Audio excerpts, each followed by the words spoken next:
अस्सलामुअलैकुम। पेशे खिदमत है कहानी देवता। Next episode. सानी और अली पाकिस्तान आ गए थे और इस्लामाबाद के एक होटल में सयाह की हैसियत से मुकीम थे। उन्होंने चंद दिनों में ही जापान के मिशन को मुकम्मल कर लिया था। नए मज़हब के गुरु शूको आसाहारा ने अदालत में अपने हज़ारों हमशक्ल पैदा करके फैसला सुनाने की तारीख को अगली पेशी तक टाल दिया। सानी और अली ने यही हरबा इस्तेमाल किया। शूको आसाहारा के एक हमशक्ल बनाया, फिर उसके तवील गुनाहों और जुराइम की एक वीडियो कैसेट तैयार की, उसे पूरे जापान में रिलीज़ किया और शूको आसाहारा से कहा गया कि वो मुजरिम नहीं बल्कि एक मजहबी पेशवा है तो खुद को अदालत में पेश करे और एक मुजरिम की तरह हज़ारों हमशक्लों के दरमियान छुपा न रहे। लेकिन वो अदालत में हाजिर नहीं हो सकता था क्योंकि उसके खुफिया अड्डों तक अली पहुंच गया था। एक तय खाने से मुख्तलिफ बैंकों की लूटी हुई रकमें और सनतकारों के सेफ से चोरी किए हुए हीरे जवाहरात बरामद हुए थे। वो बुरी तरह सानी और अली के दाम में आ गया था। उसके सामने दो ही रास्ते रह गए थे कि जापान से फरार होकर अपने आकाओं के किसी मुल्क में पनाह ले या खुद को अदालत में पेश करे। इतने ज़बरदस्त मजहबी जुराइम का जाल फैलाने वाला कभी खुद को अदालत में पेश नहीं कर सकता था। अब वो अपने आकाओं से किसी मुल्क में पनाह मांग रहा था, लेकिन देवी का ख्याल था कि उसे बेनकाब करने वाला बरादर कबीर है। उसका साया शूको आसाहारा के अंदर रहता है। वो उसे अदालत में हकीकत उगलवा देगा कि यूरोप और अमेरिका वाले उसे बड़ी रकमें देकर अपना अलहकार बनाए हुए थे, लिहाजा उसकी अदालत में पहुंचने से पहले उसे ख़त्म कर दिया जाए। अगर ऐसा ना किया गया तो वो शूको आसाहारा कभी उस साए से पीछा नहीं छुड़ा सकेगा। वो जिस मुल्क में पनाह लेने जाएगा उस मुल्क के हुक्मरानों की शामत आ जाएगी। वाकई ऐसा हो सकता था। अगर वो साया उसके अंदर होता। सानी और अली ने यह कारनामा अंजाम दिया था और नाम साए का हो रहा था। बहरहाल सुपर मास्टर के टेलीपैथी जाने वाले बॉबी बेकर ने शूको आसाहारा का काम तमाम कर दिया। अब कोई नया मजहबी गुरु उसका जानशीन बनने की जरूरत नहीं कर सकता था, इसलिए कि उसके हमशक्ल मुरीदों ने उसका फ्रॉड और उसका इबरतनाक अंजाम देख लिया था। यूं सानी और अली का काम वहां ख़त्म हो चुका था। जनाब तबरेज़ी ने उन्हें इस्लामाबाद जाने की हदायत की और रवानगी से पहले समझाया, मगरबी ममालिक मुसलमानों के इजाफे से खाइफ हैं और मुसलमानों की बढ़ती हुई आबादी को पॉपुलेशन बॉम्ब का नाम दे रहे हैं। इस सदी के दूसरे निसफ हिस्से में यानी 50 बरसों में वियतनाम को छोड़कर जितनी भी जंगें लड़ी गईं वो सब आज खुद नहीं लड़ी गईं, बल्कि सियासी चालबाजी से वो तमाम जंगें इस्लामी ममालिक में लड़ाई गईं। कश्मीर, फ़लस्तीन, Bosnia, Burma, Somalia, Chechnya, Afghanistan, कब्रस और हिंदुस्तान में मुस्लिम कुश फसादात और ख़ुद पाकिस्तान में फ़िरका वारियत और लिसानियत की बुनियाद पर मुसलमानों की जान माल की बेहुरमती जैसी मिसालें ख्वाबीदा मुसलमानों की आंखें खोलने के लिए काफ़ी हैं। इन 50 बरसों में कुर्राए अर्ज़ पर सबसे ज़्यादा मुसलमानों का खून बहाया गया। सबसे ज़्यादा मुसलमान मर्द, औरतें, बच्चे और बूढ़े वगैरह कत्ल किए गए। मुसलमानों की तादाद कम करने की यह सियासी जंगें आज भी जारी हैं। माजी में जब मुसलमान सलीबी जंगें लड़ने के लिए ईसाइयों के खिलाफ साफ आ हुए थे तो उन्हें अपने दुश्मन आंखों के सामने नजर आते थे। आज वो दुश्मन नज़र नहीं आते। आज वही ईसाई और यहूदी एयर कंडीशन ड्राइंग रूम में बैठे सियासी हिकमत अमली से मुसलमानों का खून बहा रहे हैं और अपना खून और अपने ही लोगों का खून बहाने वाले मुसलमानों की समझ में इतनी सी बात नहीं आ रही है कि वो सलीबी हथियारों से अपनी ही कौम के कातिल बन रहे हैं। ये उलमाए दीन और बेशुमार ईमान वालों का हौसला और जज्बा ईमानी है कि वो महदूद वसाइल के बावजूद इस्लाम को फैलाने की जद्दोजहद में मसरूफ़ हैं। इसके नतीजे में मुसलमान अगर एक तरफ साजिशों के तहत मर रहे हैं तो दूसरी तरफ इस्लाम फलता फूलता और फैलता जा रहा है और कलाम पाक के इस कलाम की तस्दीक हो रही है कि इस्लाम ता क़यामत जिंदा रहेगा। इन 50 बरसों में हिंदुओं, यहूदियों और ईसाइयों की समझ में आ गया है कि मुसलमान जंगों से और हादसों से कम नहीं होंगे। उन्हें सिर्फ जिस्मानी मौत मारना काफ़ी नहीं है। दुनिया की कोई भी कौम उस वक्त मरती है जब उसकी तहजीब, उसके असूल और उसके रस्म व रवाज को कमज़ोर से कमज़ोर तर बनाया जाता है। इस्लामी तहजीब कई मायनों में दूसरी तमाम कौमों से मुख्तलिफ है। जिस तरह मुसलमानों की बढ़ती हुई आबादी को पॉपुलेशन बॉम्ब का नाम दिया गया है, उसी तरह मुसलमानों से तहजीबी टकराव को क्लैश ऑफ सिविलाइजेशन का नाम देकर कहा जा रहा है कि दुनिया की दूसरी कौम में भी मज़हब हैं, लिहाजा दुनिया के तमाम इंसानों को एक जैसी तहजीब का हामिल होना चाहिए। इसकी वजाहत यह है कि मशरकी और मगरबी तहजीब को एक दूसरे से गले मिलना चाहिए।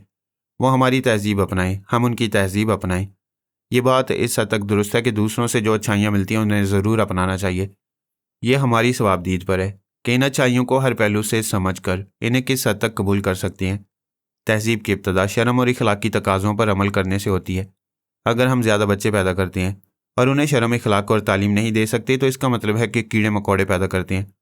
सानिया ने कहा, अगर बच्चों को मौजूदा दौर के मुताबिक तालीम और तरबियत ना दी जाए तो ये बच्चों का नहीं, उनके वालिदैन और बाप दादा का कसूर है। अली ने कहा, अगर बाप की आमदनी महदूद हो और बच्चों को जहानत से परवान चढ़ाने के लिए सरकार की तरफ से सहूलतें हासिल ना हों तो वह ज़मीन पर बोझ बनकर रहेंगे। पाकिस्तान में यही हो रहा है। तमाम जवानी खून पसीना बहाकर मेहनत करने वाले बूढ़ों को उनकी जवान औलाद घर से निकाल देती है या एक स्टोर रूम में खांसने और खून थूकने के लिए छोड़ देती है। मुल्क में उनके तहफ़्फ़ुज़ के लिए सरकारी इदारे नहीं हैं। यतीम होने वाले बच्चे कम सिनी से मेहनत और मुशक्क़त करते हैं या भीख मांगते हैं। उनकी परवरिश और तालीम और तरबियत के लिए भी इदारे नहीं हैं। जवान बेवाएँ गुंडों मवालियों की दाश्ताएँ बनने पर मजबूर हो जाती हैं। जनाब तबरेज़ी ने शायद इसलिए हमें इस्लामाबाद भेजा है कि हम पाकिस्तानी कौम को उसकी ज़िम्मेदारियों का एहसास दिलाएं। सिर्फ पाकिस्तानी कौम को नहीं, ख़ास तौर पर सियासतदानों को एहसास दिलाएं कि वो मुल्क की ख़जाना खाली करने और अरबों रुपए के कर्जदार बनने के बाद वर्ल्ड बैंक, अक़वाम मुत्तहिदा और अमेरिका की बनाई हुई तहज़ीबी पॉलिसियों पर अमल कर रहे हैं। ये वो पॉलिसियाँ हैं जो अवाम को गरीब से गरीब तर बनाकर बेहयाई की तरफ माइल करेंगी, क्योंकि एक शाख जितनी सूखेगी उतनी ही जल्दी टूटेगी और अवाम महंगाई के बायस जितने टूटते रहेंगे उतनी ही जल्दी बेहयाई के सियासी पैकेज को तस्लीम करके इस्लामी तहजीब की नफ़ी करने पर माइल होते रहेंगे। किसी के घर को आग लगाने वाला उसकी तबाही और बर्बादी को उस वक्त तक नहीं समझता जब तक कि खुद उसके घर में आग ना लगे। तुम्हारा क्या ख्याल है? अली ने तायद में सर हिलाकर कहा, तुम्हारा ख्याल दुरुस्त है। सियासतदानों को यह एहसास दिलाना होगा कि जो आग वो अवाम के घरों में लगा रहे हैं वही शोले आग लगाने वालों को अपनी लपेट में ले लेंगे, तो शायद उन्हें कुछ इबरत हासिल होगी। तो फिर हम अपना खेल चंद बड़े सियासतदानों से शुरू करेंगे। जिस तरह तुमने जापान में उस नए मज़हब के गुरु को वीडियो फिल्मों के जरिए फांसा था, उसी तरह यहाँ भी वीडियो शूटिंग्स के इंतजामात मुकम्मल रखो। मैं अपना काम शुरू कर रही हूँ। इससे पहले कि सानिया और अली के दिलचस्प खेल की रुदाद बयान की जाए, इसकी थोड़ी सी तफसील बयान करना ज़रूरी है कि हमारे मुल्क के खुदादाद में बहुत आहिस्ता आहिस्ता बड़े ही गैर महसूस तरीके से किस तरह बेहयाई को फ़रोग दिया जा रहा है। एक वक्त था जब रेडियो और टीवी के प्रोग्राम के दौरान अजान नशर नहीं की जाती थी, फिर अजान का सिलसिला शुरू हुआ तो आज तक जारी है। टीवी पर खबरें सुनाने, कंपेयरिंग और अनाउंसमेंट करने वाली ख़वातीन के लिए ये लाजमी करार दिया गया कि वह अपने सरों पर दुपट्टे का आंचल रखें। इसे महज दुपट्टा नहीं, हया का आंचल समझें। खुशी की तकरीबात के दौरान मर्द रक्स करते थे, टीवी स्क्रीन पर औरतों का रक्स ममनू था। ऐसी बहुत सी बातें थी जो शर्म हया और इस्लामी असूलों के मुताबिक थी। आज टीवी पर खाना पूरी के लिए या रस्म निभाने के लिए सिर्फ अजान रह गई है। बाकी स्क्रीन पर नजर आने वाली खवातीन के सरों से दुपट्टा गायब होता जा रहा है। बाज़ ड्रामों में खवातीन ने दुपट्टे से परहेज़ किया है या फिर रस्मन शाने पर डाल लिया है जो फिसल कर गोद में आ जाता है। ये छोटी सी और मामूली सी बात है, बल्कि नज़ारे हुस्न वालों के लिए तो ये दिलचस्पी का सामान है। अगर ज़रा सी नाखून बराबर बेहयाई मज़ा देती है तो इस पर एतराज़ नहीं किया जाता, मगर दरस हया में गहराई है। तिब्बी नुक्ता नज़र से नाखून में मैल हो तो वो खाने के साथ पेट में पहुंचकर तरह तरह की बीमारियां पैदा करता है। इसी तरह नाखून बराबर बेहयाई ने तरगीब देते देते एड्स जैसे लाइलाज मर्ज पैदा कर दिया है। ख़वातीन की माकूल आज़ादी और शरीफाना समाजी और घरेलू सरगर्मियों के मुतालिक कलाम पाक और अहादीस वगैरह में तफसीलात मौजूद हैं, लेकिन वर्ल्ड बैंक ने जो कर्जे दिए और आइंदा भी अमेरिका के माली इदारों से जो भारी कर्जे मिलने वाले हैं वो इसी शर्त पर दिए जा रहे हैं कि इस्लामी तहजीब में रफ्ता रफ्ता तब्दीलियाँ लाई जाएँ। सानी ने सबसे पहले इस्लामाबाद के उन बेगमात के अंदर जगह बनाई जो सोशल वर्क के नाम पर बड़ी बड़ी समाजी तंजीमें कायम कर चुकी थी और अपने इजलास में मुतवस्सत तबकी की ख़वातीन को खाने पीने और अपने मशवरे सुनने की दावत देती थी। वो बेचारियाँ छोटे छोटे मकानात से आने वालियाँ इन बेगमात की शान और शौकत से ज़्यादा मुतासिर होती थीं। उनके मलबूसात, हीरे मोतियों वाले जेवरात, उनकी कारें और उनके बावर्दी मुलाजमीन को देखकर वह एहसास कमतरी में मुब्तला हो जाती थी। वो कहती थीं, ये मौलवी हजरात अपनी घिसी पीटी नसीहतों से पाकिस्तानी कौम को हज़ारों साल पीछे ले जाना चाहते हैं। वो कहते हैं टीवी पर नाच गाने का प्रोग्राम नहीं होना चाहिए। ये कैसी बचकाना बातें हैं, जबकि भारतीय नीम उरिया फिल्मों के वीडियो कैसेट्स पूरे पाकिस्तान में देखे जाते हैं। फिर डिश एंटीना इतना आम हो रहा है कि अब गरीब मोहल्लों के 2-4 घरों में भी नजर आने लगा है। सैटेलाइट के जरिए दुनिया की आज़ाद ख्याल औरतें अब पाकिस्तान के हर घर में पहुँच रही हैं, जिन्हें पाकिस्तानी मौलवी हजरात भी रोक नहीं पा रहे हैं। ऐसे एक इजलास में ख़वातीन के दरमियान बैठी हुई एक लड़की ने एक तकरीर करने वाली बेगम से कहा, बेगम साहिबा, मैं मुदाखलत की माफ़ी चाहती हूँ। सैटेलाइट के तिलिस्म को और डिश एंटीना से मिलने वाले नंगे असबाग को रोका जा सकता है। बेगम को उसकी मुदाखलत नागवार गुजरी, क्योंकि वो तकरीर लिखवाकर और उसे अच्छी तरह याद करके आई थी।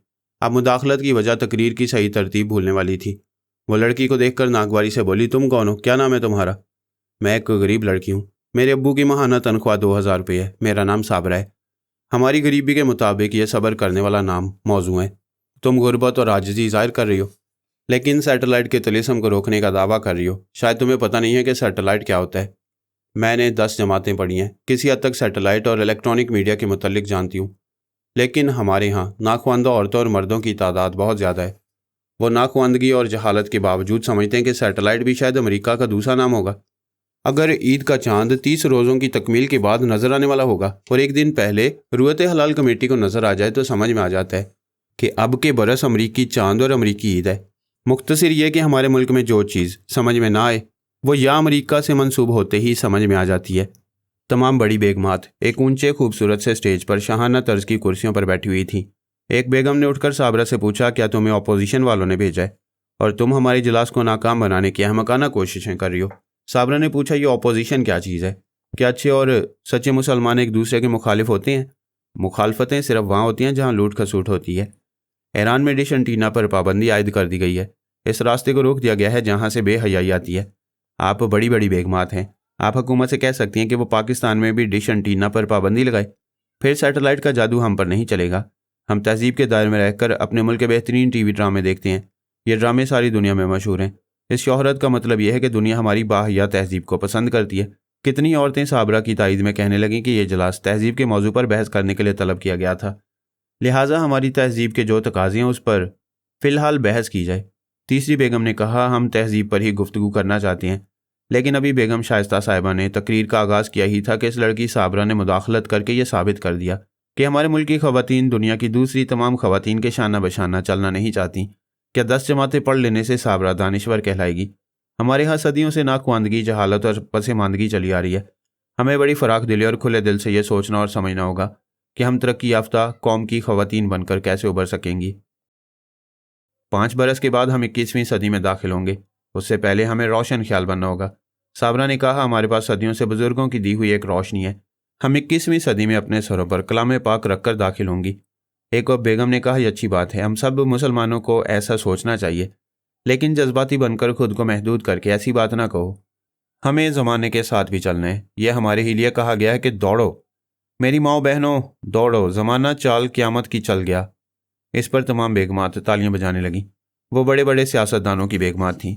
इनकी हिफाजत के लिए सिक्योरिटी का निज़ाम बहुत सख्त था। इजलास में भी मुसल्ला गार्ड्स खड़े हुए थे। स्टेज पर खड़े हुए एक मुसल्ला गार्ड ने सानी के ज़ेर असर आकर उसकी मर्जी के मुताबिक कहा, मोहतरमा बेगम साहिबा, अगर आप इजाज़त दें तो मैं चंद अल्फाज कहना चाहता हूँ। बेगम शाइस्ता ने कहा, ज़रूर कहो। इजलास में शरीक होने वाली ख़वातीन तुम्हारे जैसे मुलाजमों के तबके से ताल्लुक़ रखती हैं। ये तुम्हारी ज़ुबान अच्छी तरह समझेंगी। मुसल्ला गार्ड ने कहा, मेरा नाम मोहम्मद अकरम है। सारी दुनिया मदर टेरेसा को जानती है। वो नोबल इनाम याफ्ता ख़वातीन और ईसाई हैं। आज की दुनिया में इस मोहतरम खातून की तरह किसी ने इंसानियत की तमाम उम्र खिदमत नहीं की। वो ईसाई हैं, लेकिन हम मुसलमान भी उन्हें सलाम करते हैं। जब उन्हें मालूम हुआ कि काहिरा कॉन्फ्रेंस के नाम पर आबादी कम करने के गैर फितरी मंसूबे बनाए जा रहे हैं, तो उन्होंने काहिरा कॉन्फ्रेंस के नाम अपने एक पैगाम में कहा, ज़िंदगी को जंगों, तशद्दुद और इसकाते हमल के ज़रिए ख़त्म होते देखना सख्त तकलीफ़ का बायस है। ज़िंदगी लेने का हक़ सिर्फ़ उसी अल्लाह ताला को है जिसने ज़िंदगी दी है, और किसी को ये हासिल नहीं, ना माँ को, ना बाप को, ना डॉक्टर को, ना किसी एजेंसी को, ना कॉन्फ्रेंस को और ना ही हुकूमत को। वो आगे भी कहना चाहता था कि बेगम शाइस्ता ने चीख कर कहा, यू शट अप, नॉनसेंस। यहाँ ख़वातीन की कॉन्फ्रेंस हो रही है और तुम मर्द होकर बोल रहे हो। मुआफ़ी चाहता हूँ, मैं आपसे इजाज़त लेकर इसलिए बोल रहा था कि आपको एक मुसलमान साबरा की बात समझ में नहीं आई तो एक मोहतरम ईसाई खातून का हवाला देने लगा।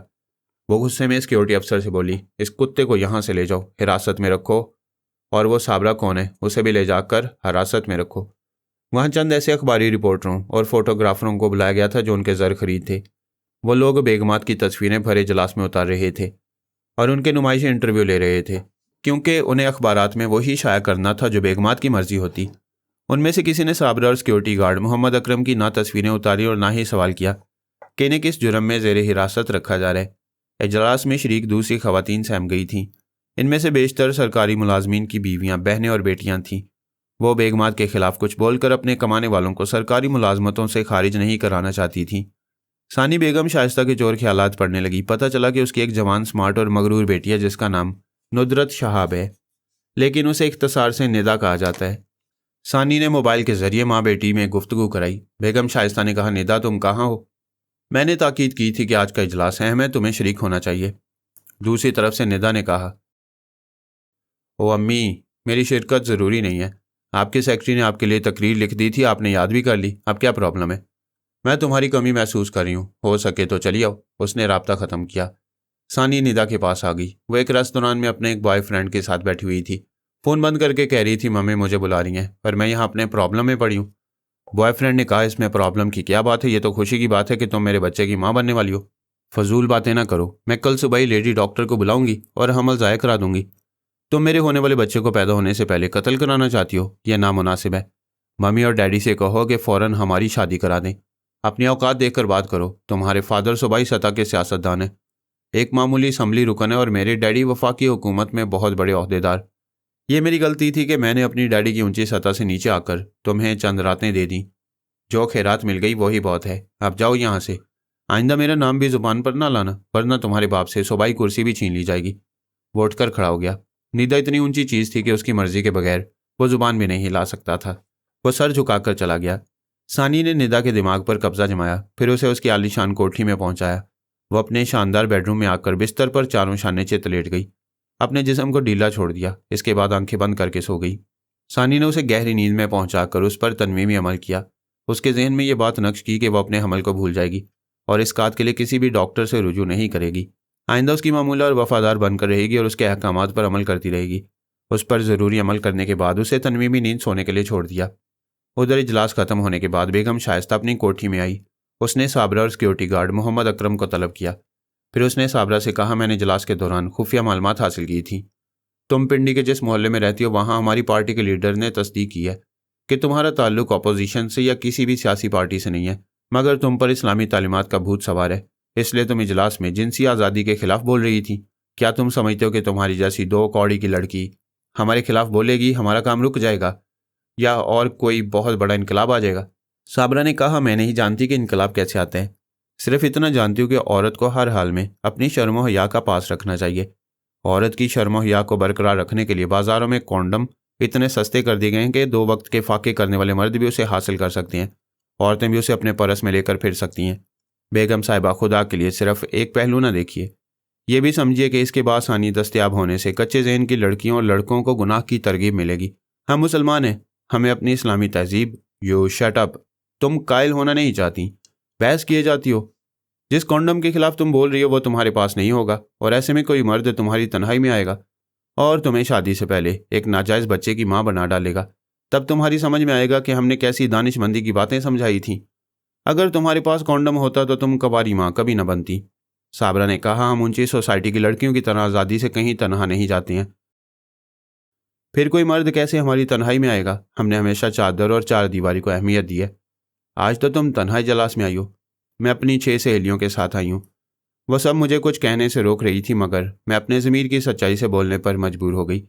बेगम ने सिक्योरिटी अफसर से कहा, जलसा गाह के बाहर अगर 6 लड़कियां साबरा का इंतज़ार कर रही हों तो अपने मातहत को समझा दो। उनसे जाकर कह दे कि साबरा को हिरासत में नहीं रखा गया है, उसे छोड़ दिया गया है, वो जा चुकी है। और तुम शहर से बाहर किसी ऐसे मकान में साबरा और मोहम्मद अकरम को ले जाकर कैद कर दो जहाँ इनकी फरियाद सुनने वाला और मदद करने वाला कोई ना हो। सिक्योरिटी अफसर हुक्म की तामील के लिए चला गया। मोहम्मद अकरम ने कहा, मैं आपसे मुआफ़ी चाहता हूँ बेगम साहिबा, आइंदा आपके सामने ज़ुबान नहीं खोलूँगा। मैं कोई सज़ा नहीं दे रही हूँ। मुआफ़ी क्यों मांगते हो? तुम्हें तो इस जवान लड़की के साथ एक मकान में बंद रखा जाएगा। जिस रोज़ तुम ये खुशखबरी सुनाओगे कि ये तुम्हारे बच्चे की माँ बनने वाली है, उसी रोज़ तुम्हें रिहाई मिल जाएगी और इस लड़की को माँ बनने तक सख्त निगरानी में रखा जाएगा। साबरा की आंखों में आंसू आ गए। वो बोली, ये आप कैसी बेहयाई की बातें कर रही हैं? मुझ पर ऐसा जुल्म करके आपको क्या हासिल होगा? मैं तुम्हें सबक सिखाना चाहती हूँ। तुम कबारी माँ बनने के बाद चीखती फिरोगी कि इस पुरानी तहजीब को बदलना चाहिए। सिक्योरिटी अफसर चंद सिपाहियों के साथ आया, फिर उन दोनों को पकड़कर बाहर ले गया। वहाँ एक वैन में दोनों को बिठाकर आंखों पर पट्टी बांधी गई। साबरा रोती और फरियाद करती रही, मगर सब हुक्म के बंदे थे या दरिंदे थे, उन्हें वहाँ से ले गए। वो नहीं जानते थे कि उन्हें कहाँ पहुँचाया जा रहा है। उनके हाथ पीछे की तरफ बंधे हुए थे, इसलिए अपने हाथों से पट्टी खोलकर नहीं देख सकते थे। हाँ, मगर सानी देख रही थी। सानी ने अली के पास आकर उसे तमाम हालात मुख्तसर तौर पर सुनाए, फिर कहा, अभी मैं मसरूफ़ रहूँगी, तुम्हारी मसरूफियत कल सुबह से शुरू होगी। वीडियो फिल्म तैयार करने के तमाम इंतज़ामात मुकम्मल रखो, मैं अभी आऊँगी, फिर तफसील से गुफ्तगू होगी। वह साबरा के पास आई। एक वीरान इलाके के एक मकान में उन्हें पहुँचाया गया। इस मकान में 3 कमरे थे, लेकिन साबरा और मोहम्मद अकरम को एक ऐसे कमरे में कैद किया गया जिसका एक दरवाज़ा और एक खिड़की थी। वहाँ से फरार होने के लिए कोई दूसरा दरवाज़ा नहीं था। दरवाजे पर 2 मुसल्लह सिपाहियों का पहरा था। खिड़की के पट पर कीलें ठोंक दी गईं। यूं उन्हें एक ही कमरे में रात गुजारने पर मजबूर कर दिया गया। साबरा ने रो रो कर कहा, मोहम्मद अकरम, हमें शराफत का दामन नहीं छोड़ना चाहिए। मुझे अपने खुदा पर और तुम पर भरोसा है कि मेरी इज्जत पर आंच नहीं आएगी। अकरम ने कहा, मेरा ख्याल है तुम सिर्फ खुदा पर भरोसा करो। तुमने अभी सिर्फ बेगम साहिबा को देखा है, साहब तो इनसे भी ज़्यादा फिरौन है। मैंने पता नहीं कैसे बेख्तियार बेगम साहिबा के मजाज के खिलाफ कह दिया था। अब तो कान पकड़ता हूँ, अगर उनका वफादार नहीं रहूँगा तो मेरे बीवी बच्चे भूखे मरेंगे। मैं उनकी भलाई की खातिर वही करूँगा जो उन्होंने हुक्म दिया है। वो रोती हुई पीछे हट गई, दीवार से जाकर लग गई। वो बोला, रोने या फरियाद करने से कुछ हासिल नहीं होगा। दुआ करो कि जल्दी तुम्हारे पाँव भारी हो जाएं। तुम माँ बनने की खबर सुनाओगी तो मुझे रिहाई मिल जाएगी।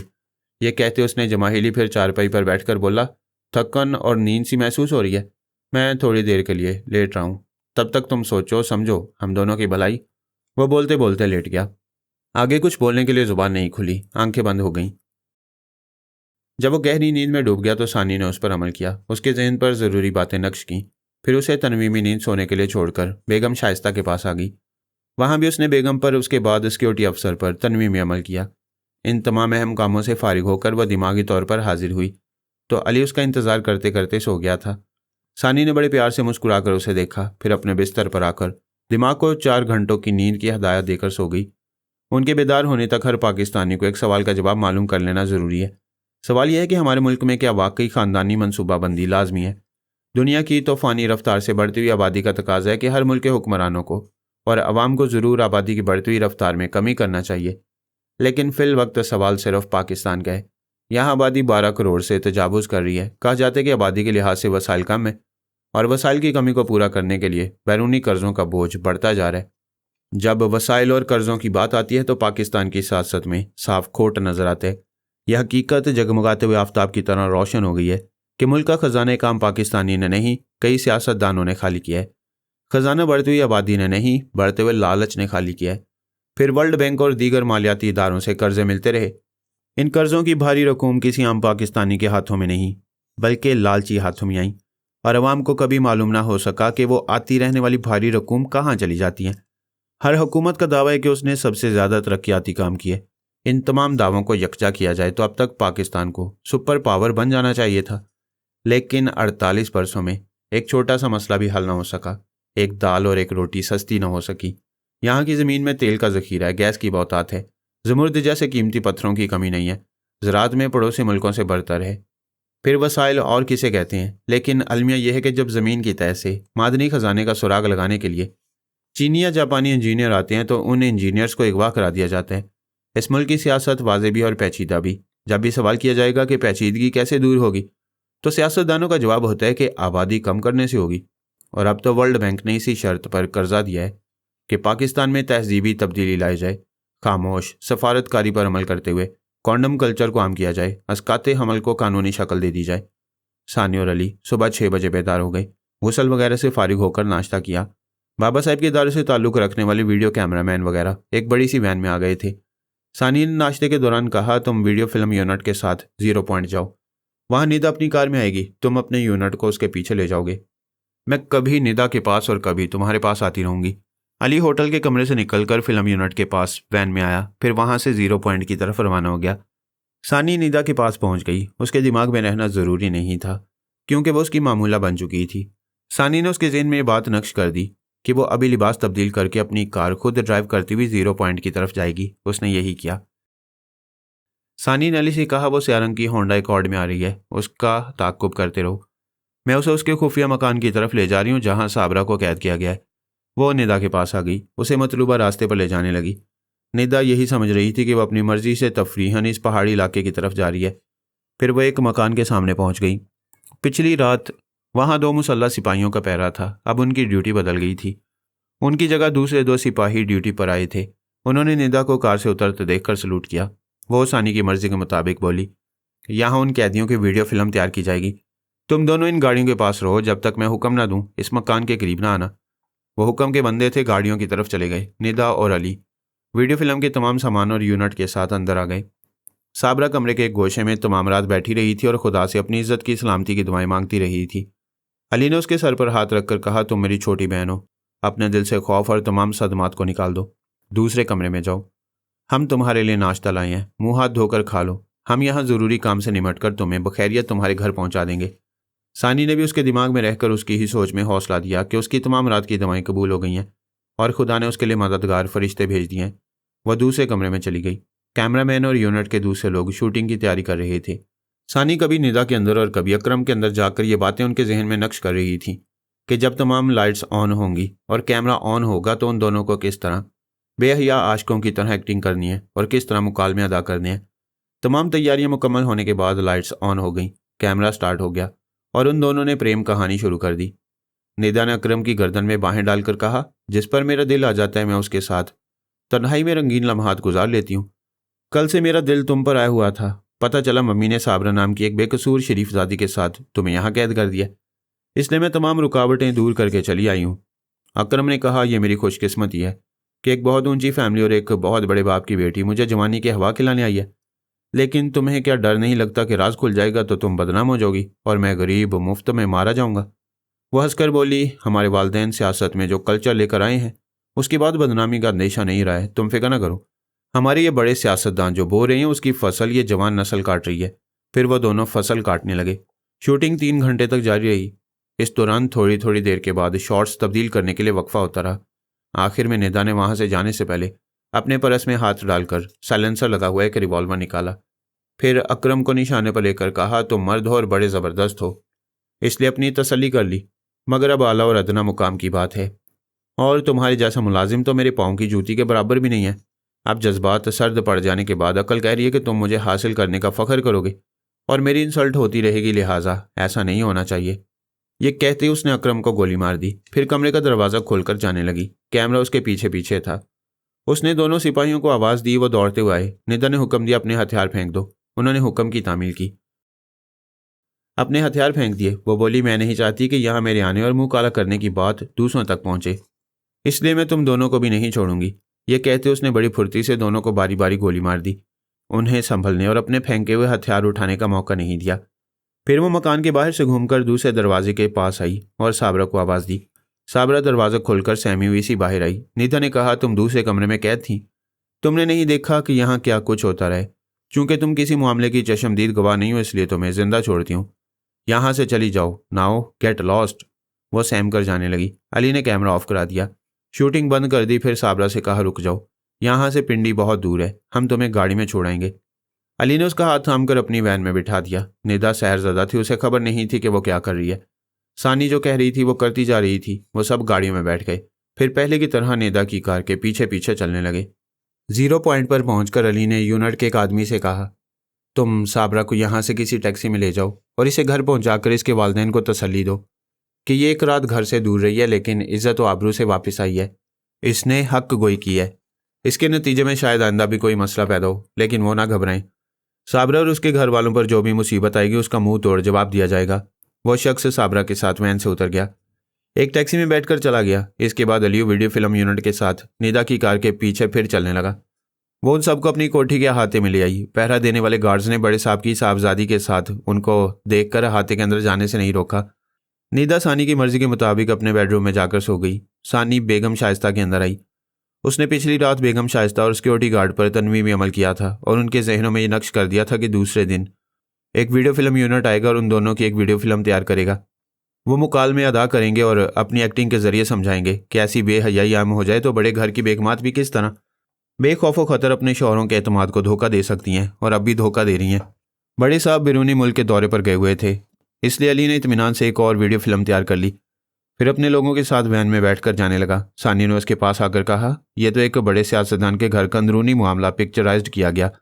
ऐसे और कई बेज़मीर और बेगैरत लोग हैं जो अवाम से वोट लेकर उन वोटों के बदले में मगरिब की बेहया तहजीब देते हुए ज़रा नहीं सोचते कि इस्लामी तहजीब मुसलमानों को कितना तकद्दस और पाकीज़गी देती है। अगर अवाम को मालूम हो जाए कि उनके रहनुमा उन्हें बड़ी सियासती हिकमत अमली से रफ्ता रफ्ता खुदा और रसूल सल्लल्लाहु अलैहि वसल्लम से दूर ले जा रहे हैं, तो अवामी गैज़ो गज़ब के सामने ऐसे तमाम सियासतदान हमेशा के लिए नाबूद हो जाएंगे।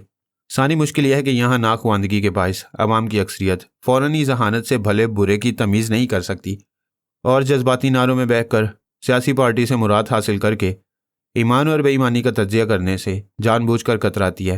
बाय द वे, अब क्या इरादा है? हम ऐसे ही चंद बड़े सियासी रहनुमाओं की घिनौनी जिंदगियों को वीडियो फिल्म में रिकॉर्ड करेंगे, फिर उनका मुहासबा करेंगे।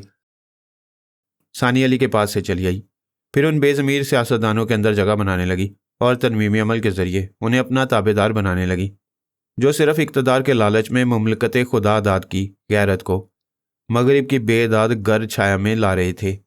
वो ख्याल ख्वानी के जरिए अपना काम करती रही। अली फिल्मी यूनिट को साथ लेकर अपना काम करता रहा। जब उन्होंने तमाम अहम बेगैरत वतन फरोशों बल्कि इस्लामी तहजीब फरोशों की कमज़ोरियों का रिकॉर्ड कर लिया और इन तमाम वीडियो रिकॉर्ड्स की कई कापियाँ तैयार कर लीं, तो अली ने एक कॉर्ड फ़ोन के ज़रिए एक बड़े लीडर से रब्ता किया। उसके सेक्रेटरी ने कहा, साहब बहुत मसरूफ़ हैं, अपना पैगाम लिखवा दो, बाद में उनके पास पहुँचा दिया जाएगा। अली ने कहा, ऊंची कुर्सी पर बैठने के बाद इसी तरह अवाम की आवाज़ को पर्सनल सेक्रेटरी के रहमो करम पर छोड़ दिया जाता है। साहब बहादुर खुद कभी अवाम की बात सुनना गवारा नहीं करते। पर्सनल सेक्रेटरी नागवारी से रिसीवर रखना चाहता था, लेकिन उसके अंदर सानी पहुंच चुकी थी। वो उसकी मर्जी के मुताबिक बोला, अच्छी बात है, होल्ड ऑन करो, मैं अभी उनसे बात कराता हूँ। उसने इंटरकॉम के जरिए बड़े लीडर साहब को मुखातिब किया और कहा, एक ज़रूरी कॉल है, प्लीज़ अटेंड कर लें। चंद सेकंड के बाद फ़ोन पर बड़े लीडर की भारी भरकम आवाज़ सुनाई दी। अली ने कहा, जनाब अली, मैं अवाम बोल रहा हूँ। 12 करोड़ अवाम के फ़र्दन इतने नाम हैं कि वह सब के सब फ़ोन पर सुने नहीं जा सकते। सिर्फ इलेक्शन के वक्त बैलेट बॉक्स में फ़र्दन पड़े और गिने जाते हैं, इसलिए मैं 12 करोड़ का मजमा बोल रहा हूँ। इस मजमे का नाम अवाम है। दूसरी तरफ से आवाज़ आई, तुम्हारी बातों से जहानत और सियासत यहाँ है, मुझसे क्या कहना चाहते हो? ये ही कि आप सब ने पाकिस्तान के ख़जाने को खोखला कर दिया, पाकिस्तान की तहजीब को खोखला न करें। आप ख़ानदानी मनसूबाबंदी की आड़ में पाकिस्तानी उलमा को तंग नज़र और दकियानूसी ख्यालात के हामिल कहकर जिस तरह बेहयाई को फ़रोग देना चाहते हैं, इससे बाज आ जाएं। इसमें आपकी बका है, वरना हमारी तहजीब आपको फना कर देगी। वो रिसीवर रखना चाहता था, मगर सानी ने रखने नहीं दिया। उसने पूछा, क्या तुमने यही बकवास करने के लिए फ़ोन किया है? अभी तो ये बकवास लग रही है, लेकिन इस बेहयाई की आड़ में जब तुम्हारा अपना घर जलेगा तो इस आग को बुझाने के लिए पानी नहीं मिलेगा। अली ने फ़ोन बंद कर दिया। फिर दूसरे, तीसरे और चौथे बड़े बड़े ज़मीर फरोशों को इसी तरह बारी बारी फ़ोन करके उन्हें बेहयाई से बाज आ जाने और अपनी तहजीब को कायम दायम रखने की तलकीन की। लेकिन इक़्तिदार और वसी इख्तियारात हासिल कर लेने के बाद जो नशा छा जाता है, उस नशे में पूरे मुल्क के अवाम अहमक नजर आती हैं और अवाम के हवाले से दी जाने वाली नसीहतें पुराने ग्रामोफोन के घिसे हुए रिकॉर्ड की तरह लगती हैं। वह दिन गुजर गया। रात को डिनर से पहले निदा ने अपने डैडी से कहा, आज मैंने अपने बिस्तर के तकिए पर यह वीडियो कैसेट देखा। फिर किसी ने फ़ोन पर कहा, जो कैसेट तुम्हारे बिस्तर पर है उसे अपने डैडी और मम्मी के साथ देखना, इसलिए मैं चाहती हूँ कि आप इसे मेरे साथ देखें। बेगम शाइस्ता ने कहा, ताज्जुब है, मेरे तकिए पर भी एक कैसेट रखा हुआ था। फिर फ़ोन पर किसी ने कहा था कि वो कैसेट मैं अपने शौहर और बेटी के साथ देखूं। बड़े लीडर साहब ने कहा, यह बात तशवीशनाक है कि तुम माँ बेटी के बेडरूम में कोई आया था और एक एक कैसेट रख कर चला गया। दूसरी तशवीशनाक बात यह है कि किसी ने तुम माँ बेटी को तकरीबन एक तरह से फ़ोन पर हदायत दी हैं। आज सुबह किसी ने फ़ोन पर मुझे भी धमकियाँ दी थी। ज़रा लगाओ एक कैसेट, हमें देखना चाहिए कि इसमें क्या है। पहले निदा ने VCR में कैसेट लगाकर उसे और टीवी को ऑन किया। फिर रिमोट कंट्रोलर लेकर माँ बाप के दरमियान बैठ गई। टीवी स्क्रीन पर फिल्म चलने लगी। फिल्म के इब्तदाई हिस्से से माँ बाप के दिल धड़कने लगे। फिर उन्होंने एक सिक्योरिटी गार्ड के साथ अपनी बेटी को जिस हालत में देखा, उसे पूरी तरह देखने से पहले ही बाप ने बेटी से रिमोट कंट्रोलर छीनकर टीवी को ऑफ कर दिया। फिर गरज कर बेटी से बोला, ये तुमने क्या हरकतें की हैं? किसी के सामने मेरा सर शर्म से नहीं उठेगा। सानी निदा के अंदर मौजूद थी। वो बोली, डैडी ताज्जुब है, आप शर्मा रहे हैं। आप मगरिब से जो तहजीब लाए हैं वो पहले हमारे बड़े घरों से चलेगी, इसके बाद अवाम के दरवाज़ों तक पहुँचेगी। वो एकदम से उठकर खड़ा हो गया। फिर गरज कर बोला, मेरे लाड प्यार का मतलब ये नहीं है कि तुम एक 2 कौड़ी के मुलाजिम के सामने हमारा सर झुका दो। आपका सर नहीं झुकेगा। आपने पूरी फिल्म नहीं देखी है। मैंने अपने शौक से जो कुछ भी किया, उसके बाद उस सिक्योरिटी गार्ड को गोली मार दी। पहरा देने वाले दोनों सिपाहियों को भी मौत के घाट उतार दिया। मैंने बदनामी के तमाम रास्ते बंद कर दिए। यू नॉनसेंस, तुम किस अकल से बोल रही हो? जिस दुश्मन ने यह वीडियो फिल्म तैयार किया उसके पास इसकी मास्टर कॉपी होगी, जिसके ज़रिए वो ऐसी लाखों कॉपियाँ तैयार करके तमाम मुखालिफ सियासी पार्टियों और मुख्तलिफ अवामी तंजीमों तक पहुँचा सकता है। तुमने एक बेटी होकर बाप की ऊंची और मजबूत कुर्सी के पाए हिला दिए हैं। पाए कमज़ोर होंगे तो ज़रूर हिलेंगे। आखिर जिस तहजीब का प्रचार करना है और उसे पूरे मुल्क में आम करना है, तो फिर अंदेशे क्या? ये है कि पाकिस्तानी अवाम बड़े जज्बाती मुसलमान हैं। उनके सामने एक नापसंदीदा चीज़ को पसंदीदा बनाने के लिए बड़ी धीमी चालों और बड़ी सियासी हिकमत अमली से मुनशियात की तरह आहिस्ता आहिस्ता फैलाना होगा। बेगम, तुम ये अपनी बेटी को समझा सकती हो? वो बेगम को मुखातिब करके कुछ कहते कहते रुक गया। उसे याद आया कि बेगम के पास भी एक कैसेट है। उसने पूछा, वो तुम्हारा कैसेट कहाँ है? क्या तुमने उसे देखा है? मैं तजस्सुस में थी, देखना चाहती थी, फिर सोचा कि आप ही के साथ देखूंगी। वो कैसेट लाने अपने बेडरूम की तरफ चली गई। बाप ने बेटी से कहा, तुम अपने कमरे में जाओ, पता नहीं उस कैसेट में क्या बेहूदगी होगी। बेहूदगी क्या होती है डैडी? आपने मुझे कभी तनहा बाहर जाने और लड़कों से दोस्ती करने से नहीं रोका। ये पहले क्यों ना सोचा कि लड़का लड़की तनहा मिलते रहेंगे, तो वो मुलाकातें आज आपके लिए बेहुदा कहलाएंगी। मेरी बात को समझो। बेहूदगी वो है जो जाहिर हो जाए, जैसे ये कैसेट हमें बेहुदा साबित करने की धमकी दे रहा है। शाइस्ता बेगम वो कैसेट ले आई। बाप ने निदा से कहा, मैं कह चुका हूँ, तुम यहाँ से जाओ। डैडी, अभी आपने कहा है जो अब आम पर जाहिर हो जाए वो बेहूदगी है, और अभी तो जाहिर होने वाली कोई बात नहीं। हम अपनी चार दीवारी में राजदारी से देख रहे हैं। वो माँ के पास आकर खड़ी हो गई, फिर बोली, और ये कैसेट तो मेरी मम्मी लाई है, और माँ बेहूदगी नहीं लाती। हो सकता है इसमें कोई नेक परवीन दिखाई गई हो। कम ऑन डैडी, आप तो मगरबी तहजीब लाते लाते पसे मानदा मशरकी बन रहे हैं। बाप ने बेटी की कैसेट वीसीआर से निकाली और उसकी माँ की कैसेट उसमें लगाई। फिर टीवी को ऑन करके ज़रा दूर होकर देखने लगा, मगर क्या देखता है।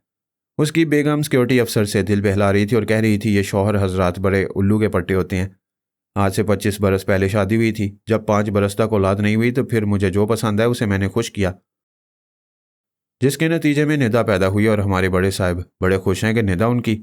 बड़े साहब ने रिमोट कंट्रोलर के जरिए टीवी को ऑफ कर दिया, फिर घूर कर बेगम को देखा। बेगम ने कहा, जो जाहिर हो जाए वो गुनाह और फरेब है।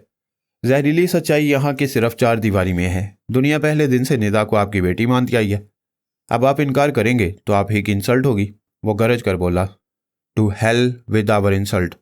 तुम आज तक मेरे एतमाद को धोखा देती रही और खुद को अपने शौहर की यानी कि मेरी वफादार साबित करती रही। बेगम ने कहा, कॉन्डम का एक फ़ायदा यह भी है कि बीवी की वफादारी साबित होती रहती है। मैंने निदा के बाद फिर कोई औलाद पैदा नहीं होने दी। वो घूर कर बेबसी से देख रहा था। बेगम ने कहा, एक बार मेरे एक तलबगार ने शराब के नशे में उसे भुला दिया, जिसके नतीजे में कुछ अरसे बाद फिर मेरे पाँव भारी हो गए। मजबूरन मुझे इसकात के लिए एक लेडी डॉक्टर को भारी रिश्वत देनी पड़ी। आज आप मुल्क के कानून साज अहम अफराद में से एक हैं। अस्कात हमल को जल्द से जल्द कानून के दायरे में ले आएँ। बड़े फ़ायदे हैं। देखिए हमारा कितना रोशन ख्याल घराना है। शौहर, बीवी और जवान बेटी पूरी आज़ादी और फ़राख दिली से जिनसी ताल्लुकात पर गुफ्तगू कर रहे हैं। दुनिया वाले हमें बैकवर्ड यानी पसमानदा और दकियानूसी नहीं कहेंगे। निदा सर झुकाकर एक सोफे पर बैठ गई, फिर बोली, दुनिया के किसी भी ख़ानदान में फ़ख्र करने के लिए अपने बाप दादा की तरफ से ऊंचा मुकाम और बर्तरी चाहिए। मेरी ये बर्तरी और फ़ख्र छिन गया कि मैं अपने डैडी की बेटी हूँ। पता नहीं मेरा बाप कौन है।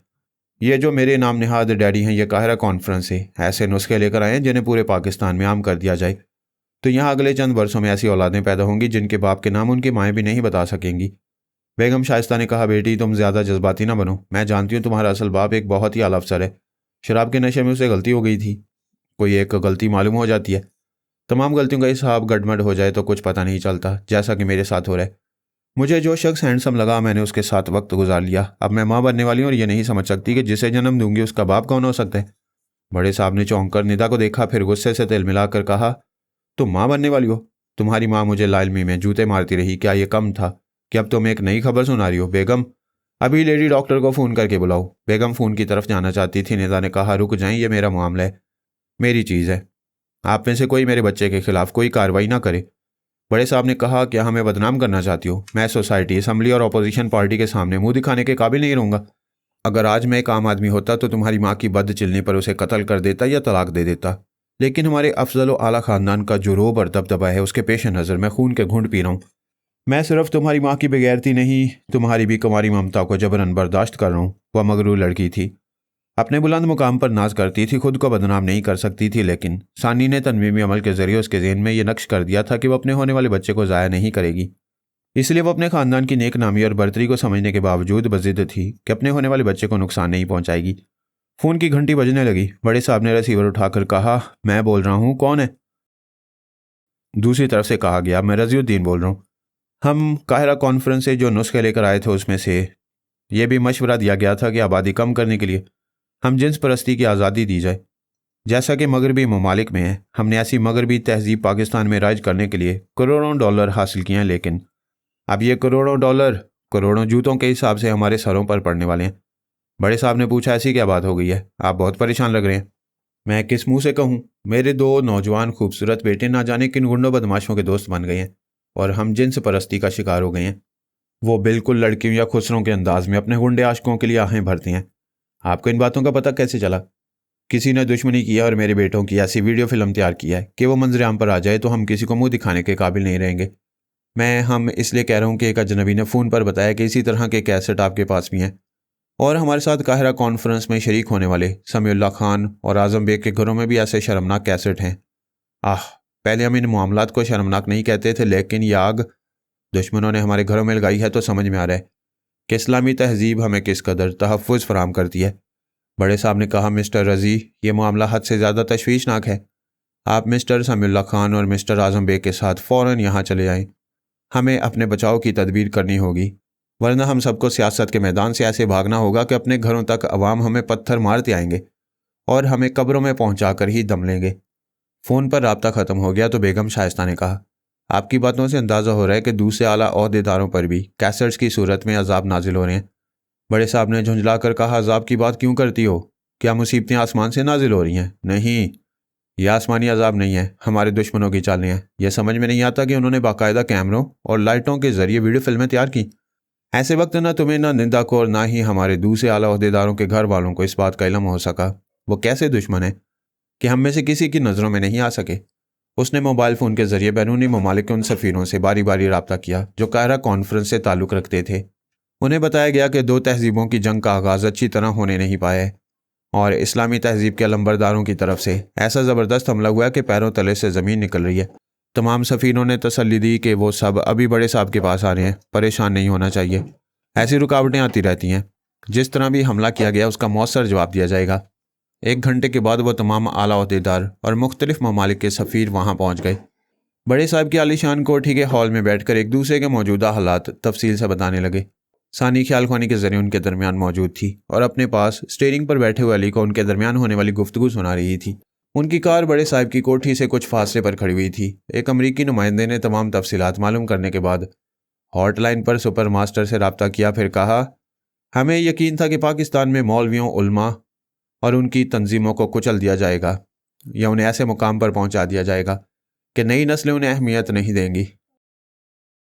इस तरह हम अपनी तहजीब को पूरे मुल्क में फैला देंगे, लेकिन अभी यहाँ हमारी तरफ से पूरी तरह इब्तदा भी नहीं हुई है और हमारे वफादार पाकिस्तानी सियासतदानों पर ऐसे हमले शुरू किए गए हैं जो सिर्फ टेलीपैथी और हैप्नाटिज्म के जरिए मुमकिन है। लिहाजा हमें जवाबी कार्रवाई के लिए यहाँ टेलीपैथी जानने वालों की ज़रूरत है। उधर हेडक्वार्टर में सुपर मास्टर और देवी वगैरह को पारस ने बुरी तरह उलझा कर रखा हुआ था। सुपर मास्टर ने परेशान होकर कहा, यहाँ भी एक दुश्मन टेलीपैथी जानने वाले ने हमें परेशान कर रखा है।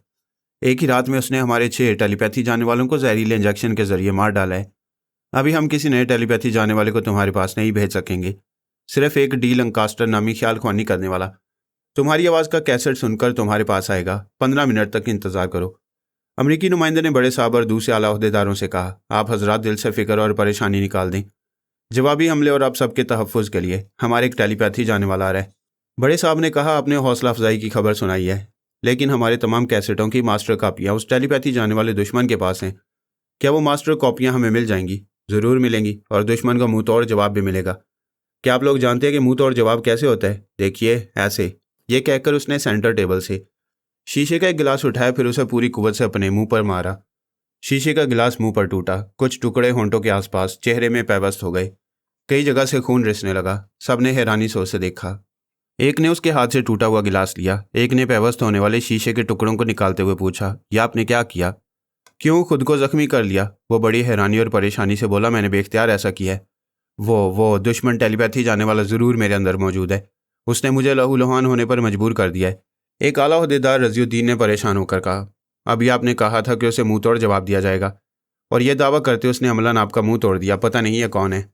दूसरे आला ओहदेदार समीउल्लाह ने कहा, वो जो भी है यहाँ मौजूद है। हम उससे दरख्वास्त करते हैं कि वो हमसे दोस्ताना माहौल में गुफ्तगू करे। अगर हमसे कोई शिकायत है तो हम वो शिकायत दूर करेंगे। अगर कोई बड़े से बड़ा मुतालबा है तो वो भी हम पूरा करेंगे। उसी वक्त सुपर मास्टर का टेलीपैथी जानने वाला डी लंकास्टर अमरीकी नुमाइंदे के दिमाग में आया। फिर बोला, तुम्हारे ख्यालात से मालूम हो रहा है कि अभी तुमने खुद को बेख्तियार जख्मी किया था, यानी वो दुश्मन तुम्हारे अंदर मौजूद है।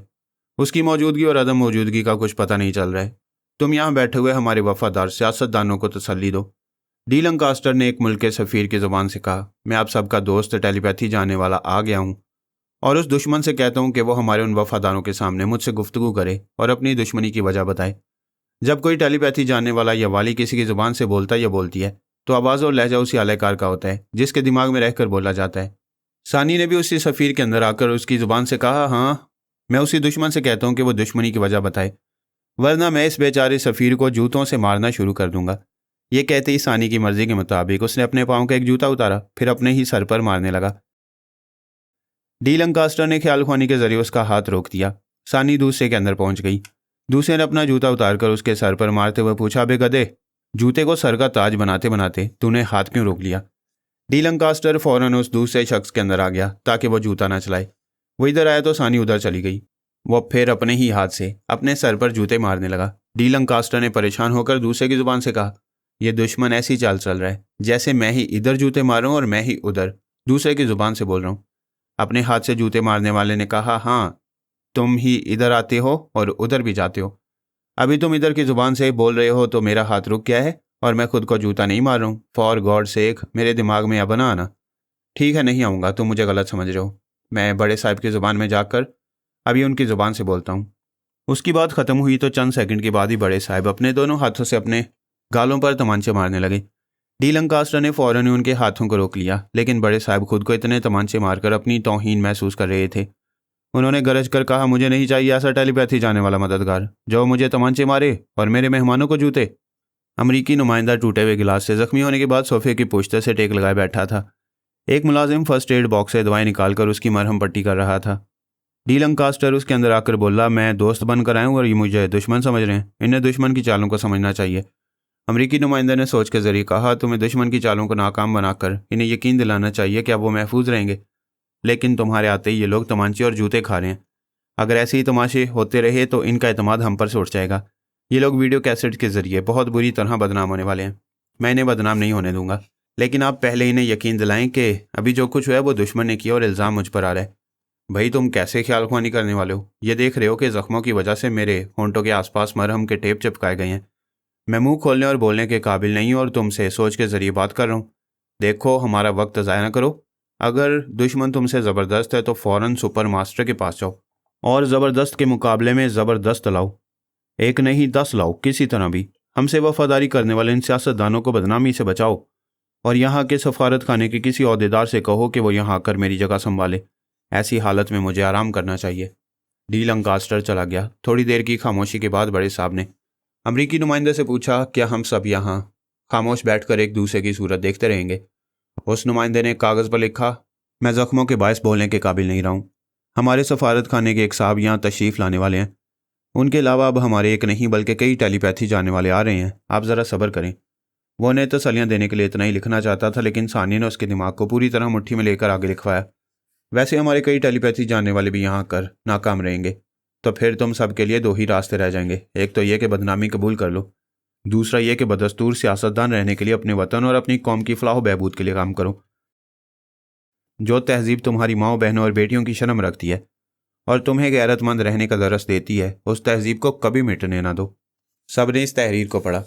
फिर एक ओहदेदार ने कहा, ताजुब है, आप लोग हमारी जिस तहजीब को मिटाकर अपनी तहजीब के रंग में पाकिस्तानी को रंगना चाहते हैं, उस इस्लामी तहजीब की तरफ आखिरकार वापस जाने का मशवरा दे रहे हैं। उसने हैरान होकर दोबारा अपनी तहरीर को पढ़ा और यह समझ गया कि तहरीर का आखिरी हिस्सा दुश्मन ख्याल ख्वानी करने वाले ने लिखवाया है। वो अपनी सफाई पेश करने के लिए उसी कागज़ पर लिखना चाहता था कि दुश्मन ने ऐसा लिखने पर मजबूर किया था। उनका सुपर मास्टर शिकस्त तस्लीम नहीं करेगा, आखिर वक्त तक दुश्मनों को जेर करके अपने वफादारों को बदनामी से बचाएगा।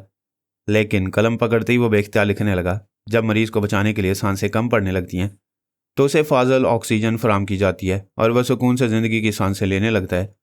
हमारा सुपर मास्टर हर मुमकिन कोशिश करेगा कि तुम सबको नेक नामी की सांसें मिलती रहें, लेकिन सांसें कम पड़ने लगेंगी तो इस्लामी तहजीब का ऑक्सीजन मास्क पहनना ही होगा, तब एक नई सियासी ज़िंदगी मिलेगी। वह चारों आला ओहदेदार उसके पास आकर उसकी तहरीर पढ़ रहे थे। उसने खुद अपनी तहरीर के इख्तिताम के बाद पढ़ा तो दोनों हाथों से अपना सर पकड़ लिया। थोड़ी देर बाद सफारत खाने का ओहदेदार आ गया। वह ज़ख्मी नुमाइंदा वहाँ से चला गया। उस वक्त डी लंकास्टर ओहदेदार के अंदर आकर बोल रहा था, वहाँ आर्मी हेडक्वार्टर में सुपर मास्टर और तीनों फौज के आला अफसरान बहुत परेशान हैं। वहाँ हमारे 6 टेलीपैथी जानने वालों को एक ही रात में दुश्मनों ने हलाक कर दिया है। सुपर मास्टर देवी की आमद का मुंतज़िर है। उसने कहा है कि वो सब ज़हनी तौर पर बुरी तरह उलझे हुए हैं। आप किसी तरह पाकिस्तानी सियासतदानों को मुतमईन करें। इससे पहले भी MIM वालों ने हमारे और चंद इस्लामी ममालिक के खिलाफ वीडियो फिल्में तैयार की थी।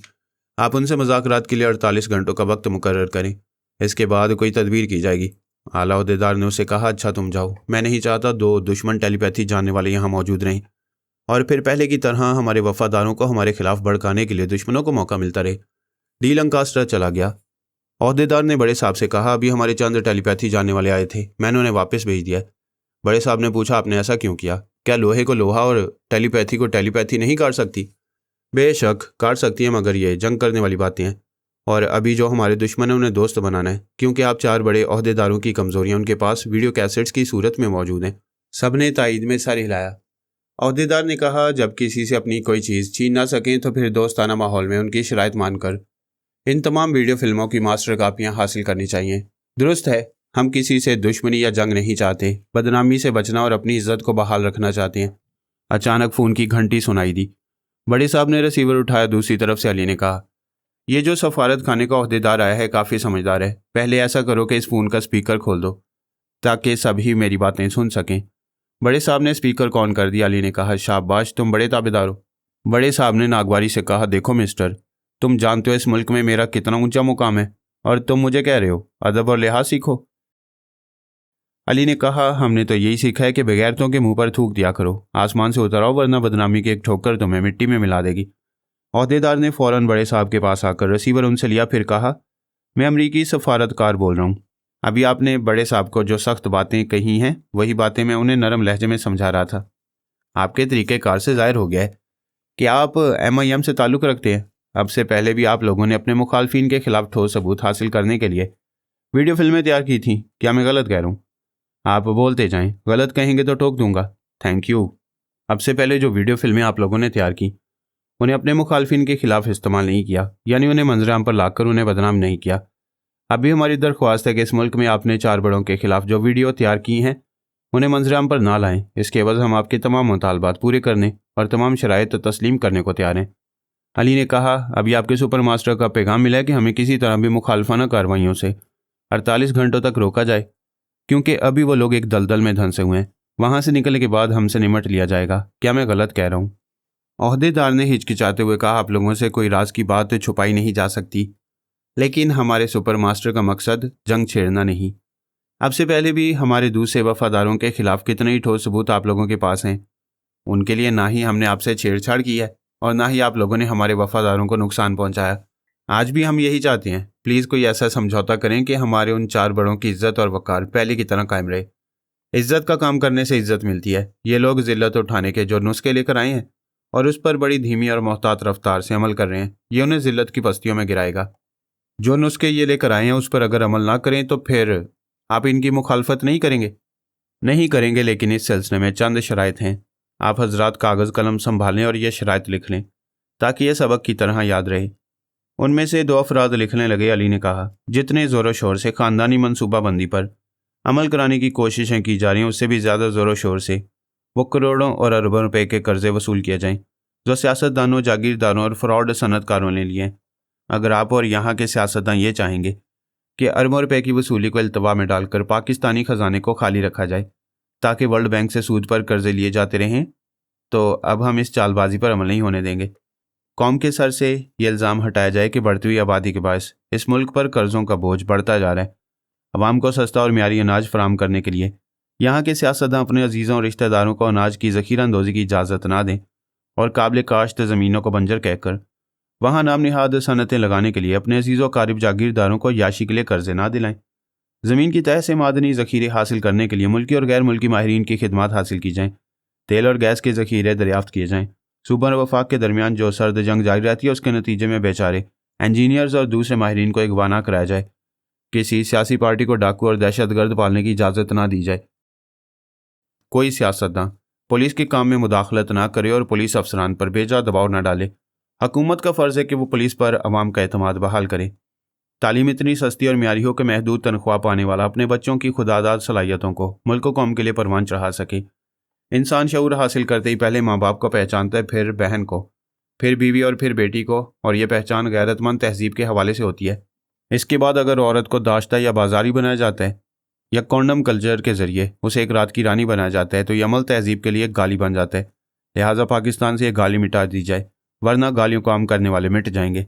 ये जितनी शराइत पेश की गई हैं उन पर अमल करने के लिए जितनी दौलत की ज़रूरत है वह इस मुल्क में है।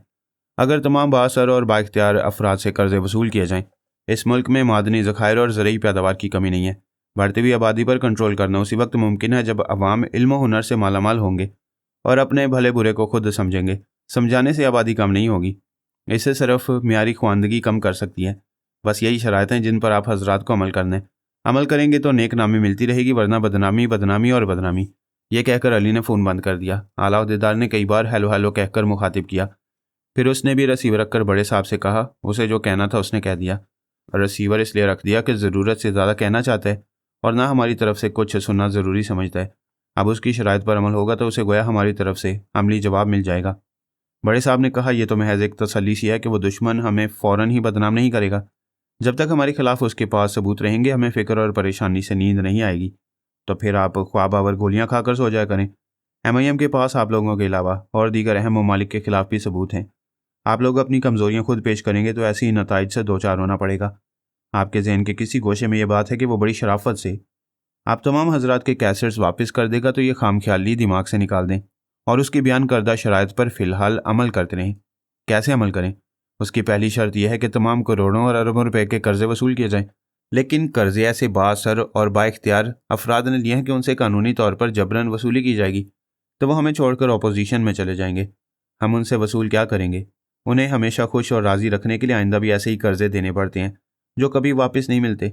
दूसरे अहदेदार ने कहा, यूँ समझिए कि कर्जे का महज नाम होता है, वरना हम अपनी हुकूमत कायम रखने के लिए उन्हें गुंडा टैक्स अदा करते रहते हैं। अहदेदार ने कहा, मैंने वक्ती तौर पर आप हजरात को बदनामी से बचा लिया। हो सकता है हमारा सुपर मास्टर आप सबके बचाव की मजीद कुछ कोशिशें करे। फिलहाल आप बहबूद आबादी की आड़ में काहिरा कॉन्फ्रेंस से लाए हुए नुस्खों पर अमल ना करें, आइंदा देखा जाएगा। वो अपनी जगह से उठकर उनसे बातें करता हुआ बाहर आया, फिर उन सबसे मुसाफा करके रुखसत हो गया। अली कार ड्राइव कर रहा था। सानी उसके पास बैठी कह रही थी, तुमने तवील शराइत की फहरिस्त लिखवा दी है, क्या ये लोग इस पर अमल करेंगे? बात अगर इंसानियत, शराफत और दयानतदारी की हो तो अमल करना निहायत ही आसान है, लेकिन ये जो इंसानियत, शराफत और दयानतदारी है ये सियासत में नहीं पाई जाती। अभी तुमने ख्याल ख्वानी के ज़रिए सुना है कि वो इस अंदेशे से अरबों रुपए के कर्जे वसूल नहीं करते हैं कि कर्ज लेने वाले बाअसर अफराद अपोजिशन पार्टी में चले जाएंगे, यानी इस मुल्क में गुंडा टैक्स अदा करके हुकूमत की जाती है। जनाब तबरेज़ी ने हमारी जद्दोजहद को महदूद कर दिया है, वरना मैं तमाम बाअसर अफराद को नाकों चने चबवा देती। वो आलम दीन है, ये समझते हैं कि किसी भी मामले में बंदे को किस हद तक जहाद करना है। इस हद के बाद कुदरत की मर्जी से हालात बदलते हैं। हमारा काम समझाना था। हमने इन बड़ों को दबाव में लाकर समझा दिया कि बढ़ती हुई आबादी को बहाना बनाकर यहाँ बेजा तहजीब को मुसल्लत न किया जाए। कर्जे वसूल करके, मादनी ज़खायर को दरियाफ्त करके, ज़रूरी पैदावार में इजाफा करके इस मुल्क के अवाम को तालीम याफ्ता और खुशहाल बनाया जा सकता है। ये साफ समझ में आने वाली बातें अवाम की समझ में आनी चाहिए। सिर्फ तालीम और मालूमात की कमी के बायस वह समझ नहीं पाते कि सिर्फ खेल के मैदानों में जीतने वाली कौम नफाज इस्लाम के मैदानों में कैसे मात खाती चली जाती है। सानी और अली दूसरी सुबह की फ़्लाइट से पेरिस पहुंच गए, फिर वहां से बाबा साहब के दायरे में आ गए। क्योंकि दूसरे दिन ईद उल अज़हा थी, मेरी फैमिली के जितने अफराद अपने अपने मिशन से फारिग हो जाते थे वो एक साथ ईद मनाने के लिए बाबा साहब के दायरे में जमा हो जाते थे। इस बार मैं, जमीला और हीरो के अलावा शीतारा और पूजा को वहाँ ले आया। आमना, सोनिया, बारबरा, जोजो, सुल्ताना, सलमान वगैरह भी मौजूद थे। बाकी हमारे टेलीपैथी जाने वाले दूसरे साथी मुख्तलिफ ममालिक में मसरूफ़ थे। पारस भी अमेरिका में था। इस बार हम सब ख्याल ख्वानी के ज़रिए पारस को ईद मुबारक के अलावा टेलीपैथी और गैर मामूली समात व बसारत वगैरह के सिलसिले में भी मुबारकबाद दे रहे थे। सबसे ज़्यादा खुशी सोनिया को थी, क्योंकि उसी ने उसे गोद में खिलाया था। उसे ऐसी तरबियत दी थी कि मक्कारी और हाजिर दिमागी के सिलसिले में सभी उसे सोनिया का बेटा कहते थे। जमीला और हीरो टेलीपैथी नहीं जानते थे, लेकिन उन्होंने गैर मामूली समात के ज़रिए उधर से पारस की आवाज़ सुनी और इधर से अपनी अपनी आवाज़ सुनाई और यूं उसे मुबारकबाद दी। ईद का दिन बड़ी मुसर्रतों से गुजरा, लेकिन दूसरे दिन हम सब पर उदासी छा गई। बाबा साहब के इदारे में तमाम दुनिया के अखबारात आते थे। उनमें चंद अखबारात ने लिखा था कि दरगाह चरार शरीफ में कैसी क़यामत बर्पा की गई है। ईद उल अज़हा में सुन्नत इब्राहीमी अलैहिस्सलाम अदा करने के लिए जानवरों की कुर्बानियाँ दी जाती हैं, लेकिन कश्मीरी वालिदैन ने अपने दर्जनों बेटों की कुर्बानियाँ देकर सही मायनों में सुन्नत इब्राहीमी अलैहिस्सलाम अदा की थी। वह दरगाह हज़रत शेख नूरुद्दीन वली की थी। ये 13वीं सदी ईस्वी के सूफ़ी बुजुर्ग थे। इनके वालिद सालार संतर हिंदू थे। जब इन्होंने इस्लाम कबूल किया तो इनका इसमें ग्रामी सालार दीन रखा गया। इनके साहबजादे हज़रत शेख नूरुद्दीन को ऐसे अलूम व फ़ज़ाइल हासिल हुए थे कि मुसलमानों के अलावा हिंदू भी इनके अकीदतमंद थे, खास तौर पर हिंदू पंडित जो किसी दूसरे धर्म की बातें सुनना गवारा नहीं करते। वो भी इनकी ईमान अफरोज गुफ्तगू सुनकर दम साध लेते थे। रोज़ाना सैकड़ों पंडित इनकी दरगाह पर हाजिरी दिया करते थे और कश्मीरी पंडित इन्हें अकीदत से नंदाशी यानी खुदा तक पहुंचने वाला कहते थे। सन 1439 में इनका विसाल हुआ तो कश्मीर के बादशाह सुल्तान जैनुल आबदीन ने बनफ्स नफीस जनाजे को कांदा दिया। अफगानिस्तान के गवर्नर अता मोहम्मद खान ने उनकी याद में सिक्के जारी किए। उनका 535 साल पुराना मज़ार लकड़ी का बना हुआ था। ये उन सूफी बुजुर्ग का मुख्तसर सा अहवाल है, ताकि आपको पता चले कि जो बुजुर्ग ऐसे बाकमाल थे और जिन्होंने तमाम उम्र भाईचारे और मोहब्बत का ऐसा दरस दिया कि हिंदू पंडित भी उनके अकीदतमंद हो गए थे। फिर इन्हीं हिंदुओं की मौजूदा नस्ल ने उस मज़ार शरीफ को नफ़रत और तासुब की आग में जला दिया। उनके खुलफा के 10 मुल्हिक मज़ार, एक मस्जिद और कुरान पाक के सैकड़ों नुस्खे भी नजर आतिश कर दिए। इन ईमानी अमानतों का दिफा करने वाले 400 कश्मीरी और 42 मुजाहिदीन शहीद हो गए और यह सब कुछ भारतीय हुकूमत और फौज के एक मंसूबे ऑपरेशन मून नाइट स्टॉर्म के मुताबिक हुआ। यह ऐसा जुल्म और मजहबी जज्बात को भड़काने और मुसलमानों को तैश दिलाने वाली ऐसी दरिंदगी है कि आलम इस्लाम को एक सिरे से दूसरे सिरे तक जहाद के लिए बिला ताखीर पेशकदमी करनी चाहिए, क्योंकि अक़वाम मुत्तहिदा से मुसलमानों की तबाहियों के मामलात में महज तिफल तसल्लियाँ मिलती हैं। अफसोस तो इस बात का है कि इस्लामी ममालिक के सरबराह भी सिर्फ बयानबाजी से काम ले रहे हैं, सिर्फ अवाम की तरफ से शदीद रद्द अमल के मुजाहरे हो रहे हैं। पाकिस्तान के अवाम ने भी भरपूर गम और गुस्से का इजहार किया, लेकिन रेडियो और टीवी वगैरह ने 4 दिनों तक ईद की बड़ी खुशियां मनाई, नाच गाने भी पेश करते रहे और ख़बरनामों में कश्मीरियों से हमदर्दियां भी करते रहे। ऐसा कितने ही इस्लामी ममालिक में हुआ कि उनकी एक आंख से कश्मीर के लिए आंसू बहता रहा और दूसरी आंख नाच गाने और ऐशो इशरत के मनाजिर से जगमगाती रही। ऐ खुदा, तो कब तक मुनाफिकीन को मुसलमानों पर मुसल्लत रखेगा? अगर ये तमाम सरबराह मुसलमान हैं तो इन्हें मुनाफिकीन ना रहने दें। अगर ये मुनाफिकीन रहना चाहते हैं तो तू इन्हें दीन इस्लाम से खारिज करके अक़वाम मुत्तहिदा भेज दे और हमारे लिए सिर्फ एक गाजी सलाहुद्दीन पैदा कर दे। मैं फरहाद अली तैमूर टेलीपैथी की दुनिया में एक ज़लज़ला कहलाता हूँ। फिर मैं गाजी सलाहुद्दीन क्यों नहीं बन सकता? मैं और मेरी फैमिली के तमाम अफराद जोश और जज्बे में थे। ऐसे वक्त तो कुछ कर गुजरना चाहिए था, लेकिन मैंने अपनी फैमिली के साथ बाबा साहब के इदारे को इसी शर्त पर पनाहगाह बनाया था कि हम इदारे के बुजुर्ग कामिल हस्ती की हिदायत के मुताबिक अमल करते रहेंगे। मैं हदायत हासिल करने के लिए जनाब अली असदुल्ला तबरेज़ी के हुजरे के दरवाजे पर पहुंचा। अंदर से उनकी आवाज़ आई, आ जाओ। मैंने हुजरे में दाखिल होकर उन्हें सलाम किया, फिर झुककर उनकी दाएं हथेली की पुश्त को बोसा दिया। इसके बाद ज़रा पीछे हटकर दो जानू बैठ गया। वहाँ मुझसे पहले शीतारा और पूजा पहुंची हुई थी। वो भी सर झुकाए दो जानू होकर बैठी हुई थी। जनाब तबरेज़ी ने मुझसे कहा, ये दोनों मेरे पास आते ही ऐसे फूट फूट कर रो रही थी जैसे इन दोनों ने ही दरगाह चिरार शरीफ में आग लगाई है और वहाँ के मुजाहिदीन को शहीद किया है। शीतारा ने कहा, बुजुर्ग मोहतरम, मैंने अपने हाथों से ऐसा नहीं किया, लेकिन हमारी हिंदू कौम ने तो किया है। उन्होंने पूछा, तुम्हारी हिंदू कौम ने? ये तुम्हें किसने कहा कि तुम हिंदू हो? तुम 4 बरस तक देवी की डमी शीतारा बनी रही। डमी का मतलब जानती हो? जी हाँ, असल की हूबहू नकल। तो फिर उसने जिस तरह तुम्हें नकली शीतारा बनाया उसी तरह नकली हिंदू बनाया। उसने हैरानी से पूछा, मैं हिंदू नहीं हूँ? नहीं, देवी चाहती तो किसी हिंदू लड़की को डमी शीतारा बना सकती थी, लेकिन उसके दिल और दिमाग में मुसलमानों से नफरत भरी है। वो पारस को हिंदू बनाने के लिए 10 बरस तक गुमनाम रहकर आत्मशक्ति पूरी हासिल करके उसे अपना हिंदू जीवन साथी बनाना चाहती है। उसी तरह उसने तुम्हारी जैसी मुसलमान लड़की पर अमल करके हिंदू शीतारा बना दिया। उसके तनवीमी अमल में बड़ी पायदारी है। तुम्हें आज तक पिछली ज़िंदगी याद नहीं कि अब से 4 बरस पहले तुम कौन थी और कहाँ रहती थी? वो बोली, आप बड़े ज्ञानी हैं, आप बहुत कुछ जानते हैं, मुझे मेरे बारे में कुछ बताएं। तुम मशरकी पंजाब के शहर जालंधर में पैदा हुई थी। फिरका वराना फसादात में तुम्हारे वालिदैन मारे गए। तुम्हारे मामू ने तुम्हारी परवरिश की। मामू ने कभी शादी नहीं की, तुम्हें बाप का प्यार देते रहे। एक बार तुम उनके साथ ताजमहल देखने आगरा गईं। वहाँ देवी शीतारा ने तुम्हें देखा। उसकी ज्योतिष विद्या ने बताया था कि तुम उसे ताजमहल के करीब मिलोगी और बरसों तक उसकी आलाकार बनकर होगी। उसने तुम्हें हासिल करने के लिए तुम्हारे मामू को हलाक कर दिया और तुम पर तनमीमी अमल करके अपनी डमी बनाकर पारस को तुम्हारे पीछे लगा दिया। बुजुर्ग मोहतरम, मुझे टेलीपैथिक इल्म कैसे हासिल हो गया? ये अल्लाह ताला की देन है। वो जिसे चाहता है इज्जत देता है, जिसे चाहता है जिल्लत देता है। किसी को इल्म आगही देता है, किसी को इल्म तबाही देता है। देवी शीतारा को ज्योतिष विद्या ने बताया था कि तुम्हारे अंदर ख्याल ख्वानी की सलाहियत है, मगर तुम उसे इस्तेमाल करना नहीं जानती हो। उसने तुम्हें डमी शीतारा बनाने के बाद रफ्ता रफ्ता तुम्हारी ख्याल ख्वानी की सलाहियत को उभारा। तुम्हारा पैदाइशी नाम शहनाज है। तुम्हारी वालदा का नाम जैनब और वालिद का नाम अब्बास अली है। शहनाज उर्फ शीतारा फर्त मुसर्रत से रोने लगी। उनके हाथों को बोसा देकर बोली, खुदारा मुझे कलमा पढ़ाएं। अभी पढ़ाऊंगा, ज़रा सब्र करो। और पूजा, तुम दरगाह चिरार शरीफ के सिलसिले में एक मुजरमा की तरह शर्मिंदा थी। बेशक तुम हिंदू हो लेकिन पाकिस्तानी हो। कश्मीर में जो मुजालिम ढाए जा रहे हैं उनके जिम्मेदार भारतीय हुक्मरान हैं, जबकि तुम भारतीय नहीं हो। वो सर झुकाकर बोली, आपने दीदी शहनाज की पिछली जिंदगी वाजे करके इन्हें अपनों में शामिल कर लिया, मगर मैं खुद को अकेली महसूस कर रही हूँ। उन्होंने कहा, बेटी तुम शहनाज को दीदी और पारस को भाईजान कहती हो। अगर गैर होती तो ये रिश्ते कहाँ से आते, और अगर अकेली होती तो हमारे दरमियान इतनी मोहब्बत से कैसे बैठी रहती। इस इदारे का दरवाज़ा कभी गैरों के लिए नहीं खुलता है।